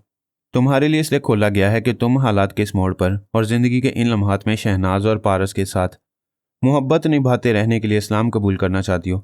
वो खुश होकर बुजुर्ग मोहतरम को देखने लगी। उसकी आंखों में खुशी के आंसू चमक रहे थे। उन्होंने कहा, मैं वही करता हूँ जो कुदरत की मर्जी होती है, और कुदरत की मर्जी यही है कि तुम हमेशा हमारी बनकर रहो। फिर उन्होंने मुझसे कहा, दरगाह चिरार शरीफ की बेहरमती तुमसे बर्दाश्त नहीं हो रही है। दीन के खिलाफ और बुजुर्गान दीन के खिलाफ कोई बात बर्दाश्त नहीं होती। तुम इस सिलसिले में हदायत हासिल करने आए हो। मैं तुम्हें वहां जाने की इजाज़त देने से पहले ये ज़रूर कहूँगा कि उस बहादुर कौम को अपनी जंग खुद लड़ने दो। कश्मीरों का हौसला पस्त होने वाला नहीं है, लिहाजा तुम शतरंज की चाल चलो, अपना मोहरा दूसरी तरफ से चलो। महाराष्ट्र में रियासती इलेक्शन हारने के बाद कांग्रेस की पोजीशन कमज़ोर हो गई है। इस सिलसिले में तुम ज़्यादा से ज़्यादा मालूमात हासिल करो। मेरी हदायत यह है कि कश्मीरियों के खिलाफ जो भी इकदाम होते हैं उनके इजाज़तनामे दिल्ली से जारी होते हैं, लिहाजा तुम दिल्ली और बम्बई को टारगेट बनाओ। इन दो शहरों की अहमियत तुम पर वाज़ेह हो जाएगी। मैंने कहा, आपका बहुत बहुत शुक्रिया, आपने मेरी अंदर की बेचैनी दूर कर दी। अब मैं सुकून से प्लानिंग करूंगा। उन्होंने कहा, तुम 2 दिन के बाद जाओगे। उस अरसे तक शहनाज और परवीन मेरे पास हुजरे में रहेंगी। मैंने सवालिया नज़रों से पूजा को देखा। उन्होंने कहा, तुम दुरुस्त समझ रहे हो। अभी पूजा इस्लाम कबूल करेगी तो इसका नाम परवीन होगा, और ये दोनों तुम्हारे साथ हिंदुस्तान जाएंगी। वो दोनों खुश होकर मुझे देखने लगी। मैंने मुस्कुराकर कहा, मैं बड़ी खुशी से अपनी दोनों बेटियों को साथ ले जाऊंगा। शहनाज तो हिंदुस्तान के हर इलाके से वाकिफ़ है, इसलिए मेरी गाइड बनकर रहेगी। शहनाज ने कहा, पापा दुनिया का कौन सा मुल्क और कौन सा शहर ऐसा है जहां आपके कदम ना पड़े हों। ये हमारी खुशकिस्मती है कि आपके साथ रहकर हमें बहुत कुछ सीखने का मौका मिलेगा। जनाब तबरेज़ी ने कहा, इंसान को जिससे भी कुछ सीखने का मौका मिले उससे ज़रूर सीखना चाहिए। तुम दोनों ज़्यादा अरसा अपने पापा के साथ नहीं रह सकोगी। किसी दिन पारस वहां पहुंचेगा। ऐसे वक्त फरहाद तुम वापस चले आना। आप जाओ, मैं तन्हाई में अपनी दोनों बेटियों के साथ ईमान अफरोज़ लम्हात गुजारूंगा। मैंने उन्हें सलाम किया, फिर उठकर उस हुजरे से बाहर चला आया।